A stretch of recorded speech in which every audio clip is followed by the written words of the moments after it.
Hey, everyone. It's good to see you all again. I have been off for a couple weeks recovering from hip replacement surgery. That's always an interesting thing whenever you have to take time off for something that's not fun.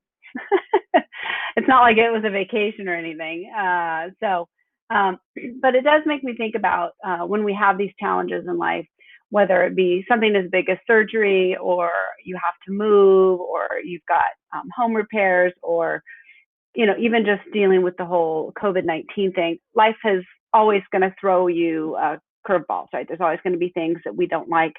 I'm a very schedule-oriented person. I like having my schedule and having things laid out. But there's many times in life we just don't have that option, right? Things get crazy and chaotic and things that are beyond our control. And so because of that, I've spent a lot of time thinking about, well, what do you do when things are not in your control? And my first instinct is to force everything to be in my control. You can imagine how well that works. So for me, when it's a signal that I'm trying to force everything, that maybe it's time to take a step back and look and say, okay, what's really going on here? And I got this question from Michael Hyatt, and I think it's a good question to ask during these difficult times. And that is, well, what does this make possible?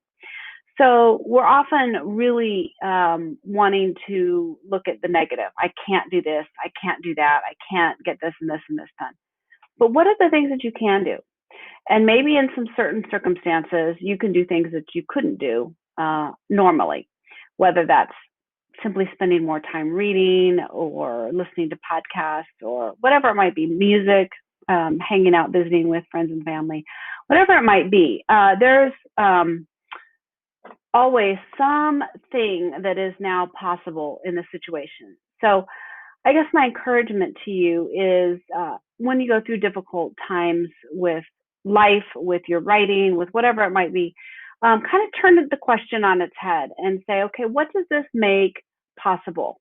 What are some of the possibilities? Yes, it's very easy to see all the negative things, but if we kind of set those aside, because there's so many things that we can't control and we can't change, what are some of the possibilities and things that we can change? Some things that we might do differently, some things we might try differently. During this time of recuperation for me, the whole first week I just felt lousy, of course. And so I listened to This American Life, which is one of the very first podcasts I ever listened to. And I loved it because they're just stories. They're just stories about people. And I wasn't trying to learn anything. I wasn't having to retain anything in my anesthesia muddled brain.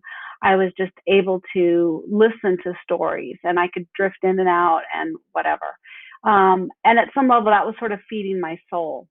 And another thing was a friend of mine brought me a food prep meal kit. So there's those things like, Blue Apron, HelloFresh, whatever, those different things. But there is a company in our town that provides, who does that? You order the meal, they provide all the pieces for it, and you bring it home and cook it. And that was an interesting thing for me. So that brought up another possibility, something that might be a different option for us. So there's sometimes some different things where you can learn. I'm not particularly good at asking for help.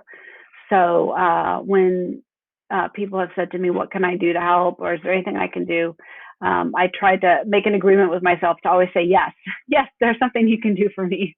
And so that was a little bit of a growth thing for me. But most of the time, people really are willing to help and want to help. They just don't really know what to do. So that was a new possibility. So I got to have some contact with people that I normally wouldn't necessarily have the time to. So I liked to use this particular time as just a way of exploring some new ways of interacting with people, of creating some connection, and just doing some things a little bit differently than I would normally do, and seeing how that can create some new possibilities. And what are some of those things that I'm going to be carrying on into the next stage of my life?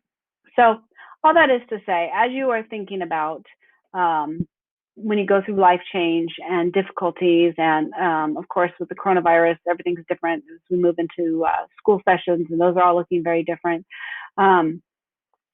It's very, very easy to dwell on the negative and what we can't do. But think about the positive. Think about what are the possibilities. what are some ways we might be able to twist this a little bit differently, or enjoy some of the new possibilities that this brings. And just spend a few minutes focusing on that and see if there's some real benefits that you can bring into your life that you wouldn't have if it weren't for this situation.